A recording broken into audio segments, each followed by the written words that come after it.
Big boss season 8 live అప్డేట్స్కి మీకు స్వాగతం. ప్రోమోలో మీరు చూసే ఉంటారు. ఒక్కొక్కరు ఒక్కొక్క రీజన్ చెప్పుకొని శక్తి క్లాన్లోని, అదేవిధంగా కాంతార క్లాన్లో అంటే నిఖిల్ వర్సెస్ సీత అన్నట్లు ఈ యొక్క చీఫ్లో వారి యొక్క అభిప్రాయాన్ని తెలియజేస్తూ ఒక్కొక్కరు హౌస్మేట్స్ కూడా ఆ యొక్క టీంలో అయితే చేరుతున్నారనమాట.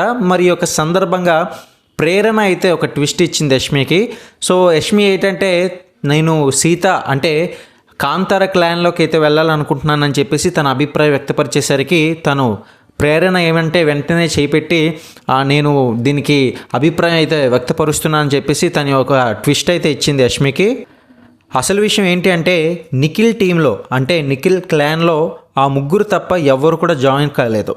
అది ఎవరెవరో మీ అందరికీ తెలిసిందే. ఒకటి సోనియా, ఆ తర్వాత ఇంకొకరు పృథ్వీ అనమాట. నేను స్ట్రాంగ్గా ఉన్నాను కాబట్టి నిఖిల్ టీంలోకి వెళ్తున్నానని పృథ్వీ కూడా తన టీంలో జాయిన్ అయ్యాడు. అయితే ఇంకొకరు ఎవరు అనేది అయితే ఇప్పుడు లైవ్ అప్డేట్స్లో తెలుసుకుందాం. అయితే ఇదంతా పక్కన పెడితే అప్పటికే సీత టీంలో ఎక్కువ మంది అయితే జాయిన్ కావడం జరిగింది. చివరికి ప్రేరణ, మణిగంటలు మాత్రమే మిగులుతారు. అప్పుడు ప్రేరణ బిగ్ బాస్కి రిక్వెస్ట్ చేయడంతో ఏదైతే ఒక స్వైప్ చేసే ఆప్షన్ ఇచ్చారనమాట, అలా అనూహ్యంగా మణిగంట, యష్మిలు నిఖిల్ టీంలోకే వెళ్ళారు. ఒకే ఓవర్లో 2 కత్తులు ఉన్నట్లుగా చెప్పుకోవచ్చు అనమాట. ఇందులో చూసుకున్నట్లయితే ఇప్పుడు నిఖిల్ టీంలోని సోనియా, యష్మిలు ఉన్నారు. అంటే 2 కత్తులు ఒకే టీంలో ఉన్నట్లు అనమాట. మొత్తంగా చూసుకున్నట్లయితే నిఖిల్ టీంలో 5, అలాగే సీత టీంలో 6 సభ్యులు అయితే ఉన్నారు.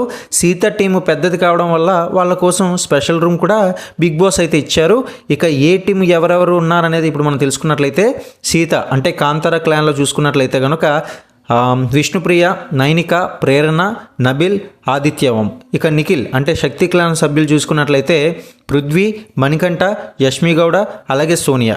మరి ఈ రకంగా వేరువేరు వంశావాళిగా డివైడ్ చేయడం జరిగింది. మరి దీనికి సంబంధించి లైవ్ అప్డేట్స్ ఏది వచ్చినా కూడా ఛానల్లో అప్లోడ్ చేయడం జరుగుతుంది. కాబట్టి ప్రతి ఒక్కరు కూడా సబ్స్క్రైబ్ చేసుకుని లైక్ చేయడం మాత్రం మర్చిపోకండి.